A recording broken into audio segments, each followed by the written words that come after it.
Welcome one and all to Dragon Ball Dissection December, Volume 9. Yeah, this is the 9th year in a row I've held myself hostage. It's fun for the whole family. Yeah, I know your family doesn't understand your Dragon Ball obsession. It's okay. I do. And I have a lineup this year I hope you will greatly enjoy.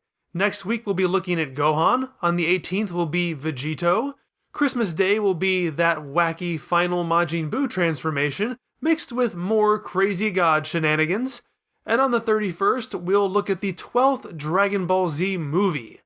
As for today, back in the pre-December, I discussed Gotenks, how he's funny but ultimately meaningless.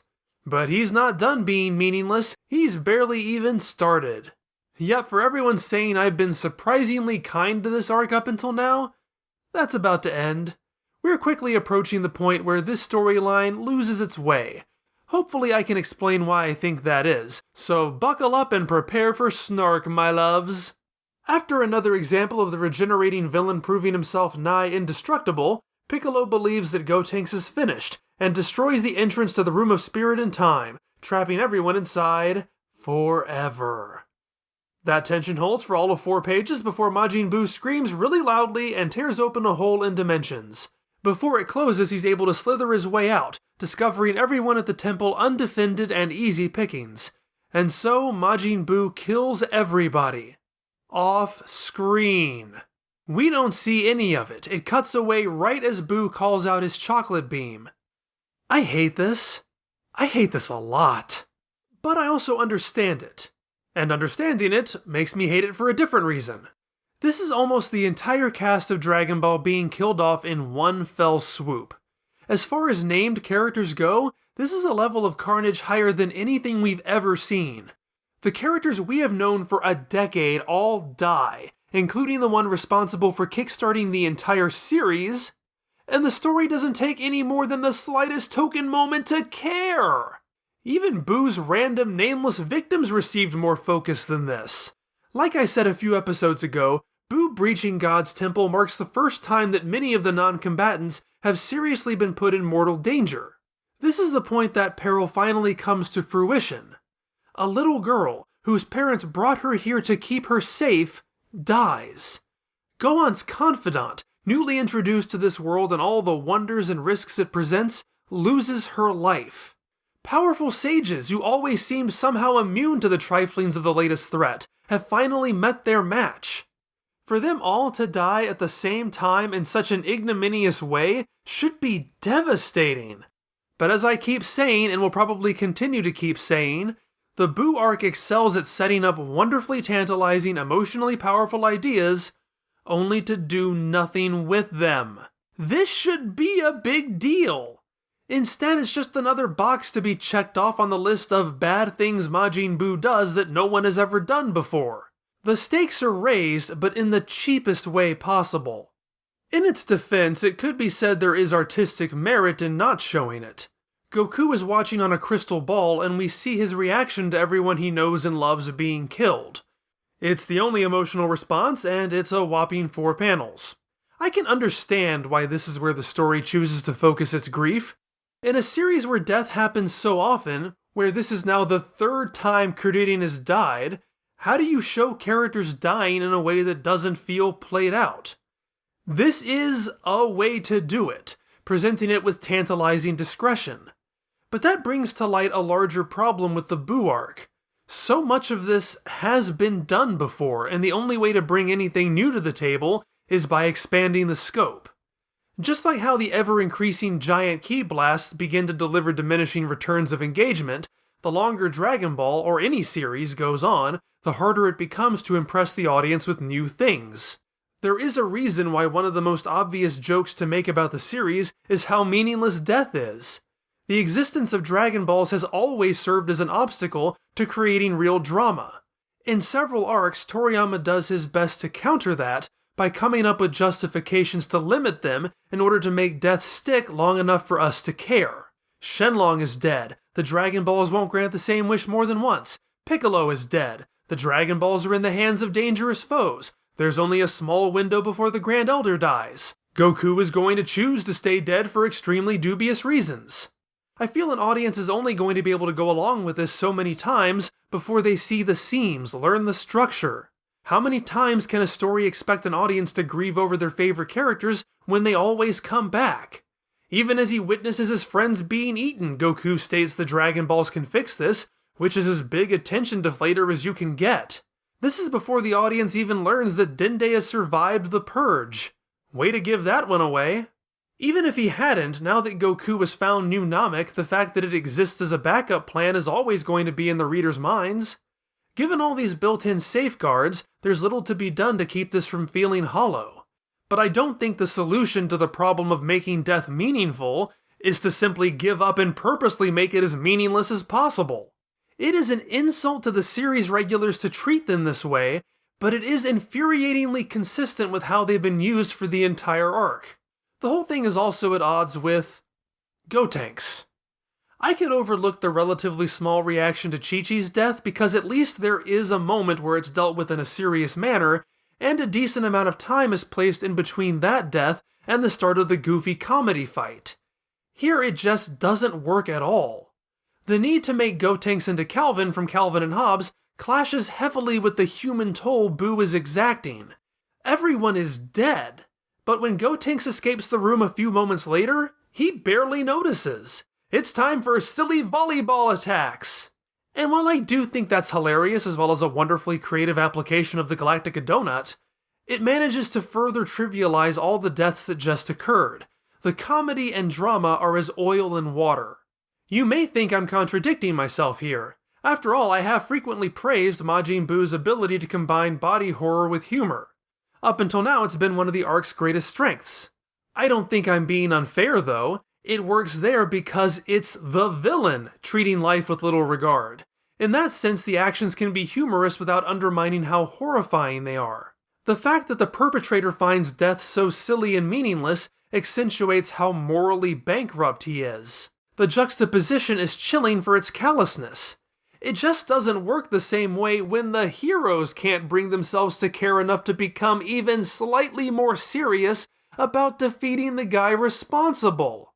I'm guessing Toriyama would prefer to draw fun jokes with Gotenks, but fans expect a Dragon Ball plot to feature the villain killing people. Toriyama just mashes them together, making each one weaker by its proximity to the other. Gotenks is captivating and entertaining on his own, no question. However, he does nothing to sell the feelings of loss that are already struggling to make an impression.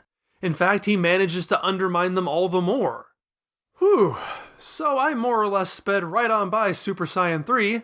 Yep, the earlier hinted discovery Gotenks made is Super Saiyan 3, which he uses to blow his own hole through dimensions and continue the fight. For some reason, he doesn't get the differentiated pupils and irises that Goku does when he uses it, but other than that, it's more or less the same thing. He has skipped right over Super Saiyan 2. I'm not bothered by this, in case you were wondering. I accept that fusion could allow that to be possible. I'm more bothered by the fact that it doesn't mark a tonal shift in the fight, which it almost certainly should. Beyond that, I don't have anything to say about it other than cool, I guess. Here we get another example of Toei stepping on Toriyama's toes.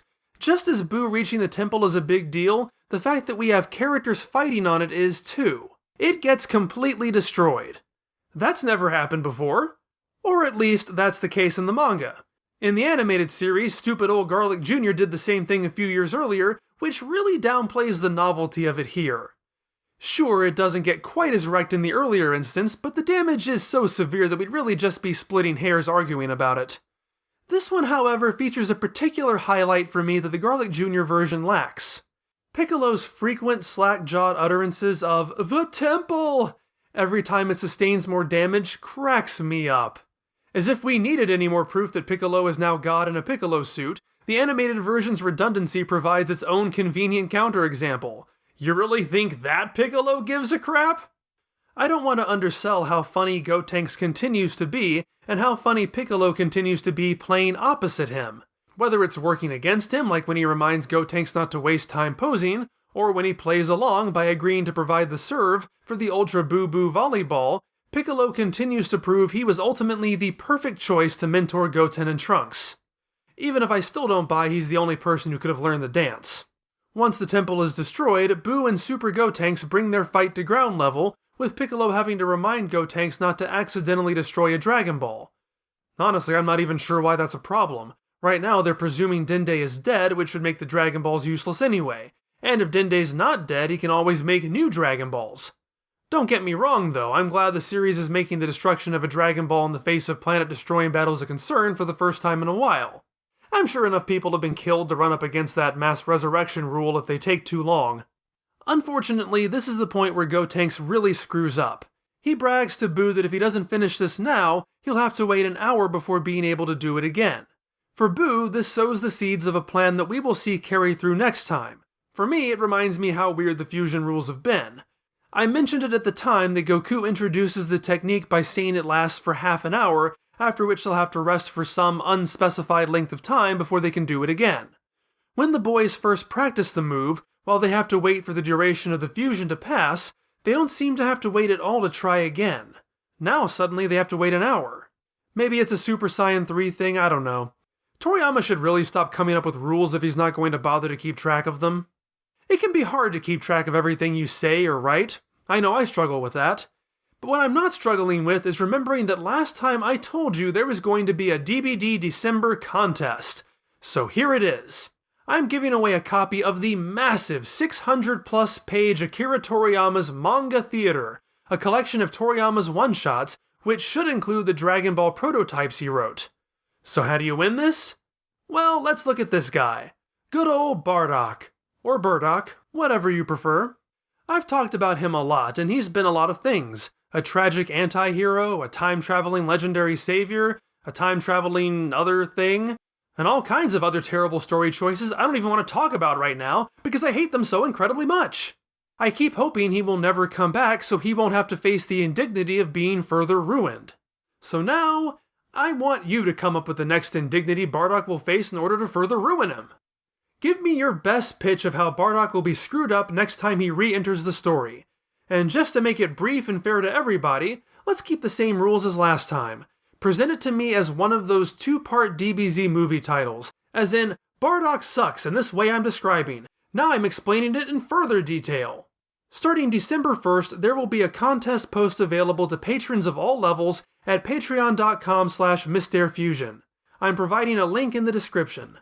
All entries must be submitted as a response to that post. Everyone has the same chance whether they're in the $1 tier, the $100 tier, or anything in between. Entries must be submitted by 11:59 p.m. EST December 31st. After that, I will choose 5 finalists, and patrons will vote for the winner. Have fun, best of luck, thank you so much for your support. I hope this helps let you know how much I appreciate you keeping this channel going. And now, back to the review. Gotenks and Boo fight and fight and fight for a while. Of course, just before Gotenks is going to finish Boo off, he falls out of Super Saiyan 3.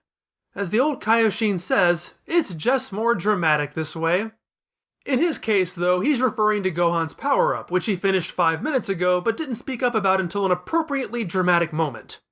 Yes, Gohan is now the star of the show again. Gotenks is so yesterday's news that Goten and Trunks lose their fusion off-screen while everyone is talking about how awesome Gohan is.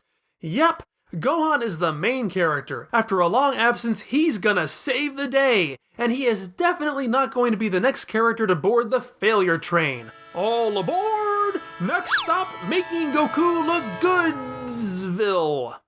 This power-up is definitely going to matter. It certainly better be worth it, because if I mentioned I hate this power-up, don't get me wrong, I'm so glad that we're getting something different from Super Saiyan transformations. I'm sick of transformations in general. It would be so nice to see characters get stronger without having to change them physically. This ain't it though. Gohan does physically change. See those eyes? They suck. Unless he's a Super Saiyan, Gohan looks terrible with closed-drawn eyes. And this crap is permanent! For the rest of the series, he looks so ugly. After that, it becomes a bit more nebulous. I want my happy nerd boy back! I'm not a fan of giving Gohan glasses at the end of the series. I have nothing against glasses, I love them. But they seem to exist as an awkward shorthand to indicate to the audience that Gohan is a nerd and a scholar, rather than because he has actual vision problems. Even so, I'll take the glasses because they tend to obscure how awful Gohan's eyes look. I get that the whole point is to make Gohan appear more serious and badass, but he just ends up not looking like Gohan anymore. And it's not as if the Son style of open-drawn eyes can't be used to look intimidating. I mean, Goku has done it all the time. Especially given how the end of the story is ultimately going to take Gohan out of battles to live his dream, it's a design choice that is so at odds with his character. Were Gohan's personality and innocence the price he has to pay in order to save the world, that he makes that sacrifice to achieve something greater, I could get behind that. I could accept this change as a physical representation of that idea, even if I don't find it aesthetically pleasing. Of course, that is somewhat predicated on Gohan actually making a difference due to this power-up, and at this point I guess my annoyance is kinda giving away the outcome. Next stop, making Goku look Goodsville! While it doesn't bug me on quite the same visceral level, I'm also not a fan of Gohan requesting Kibito give him Goku's clothes. Usually this wouldn't bother me. Gohan has worn a Kame-style gi before, but it was with the Ma kanji, setting him slightly apart from anyone else. I like that Gohan is choosing this over Piccolo's clothes for once. Father and son share a heartfelt goodbye here, and it's nice to see how much Gohan looks up to his dad. Take that, you weird Piccolo as Gohan's real dad memers. But Gohan has a rather unfortunate history of wearing other people's clothes rather than developing his own style. Aside from his very first appearance, it's not until this arc that he regularly starts wearing original outfits. And that makes sense, as he's finally coming into his own. He has school outfits, he has his own unique training dogi. Despite opposition from all sides, he stands up for his great Saiyaman costume. But that's the end of that. First he's put in Kaioshin clothes against his will, now he's choosing Goku's. While it still presents the same problem, I almost would have preferred he stay in the Kaioshin outfit. At least it's new for Gohan and represents his power-up. Also, it doesn't present quite the same unfortunate message that Goku's clothes do. At the beginning of the story, Toriyama tries to craft a new version of Dragon Ball, one that fits Gohan as a character as opposed to Goku. Talk about once bitten, twice shy, because now that he's finally returning Gohan to an active role, Toriyama is putting forth every effort to force the Gohan-shaped peg into a Goku-shaped hole.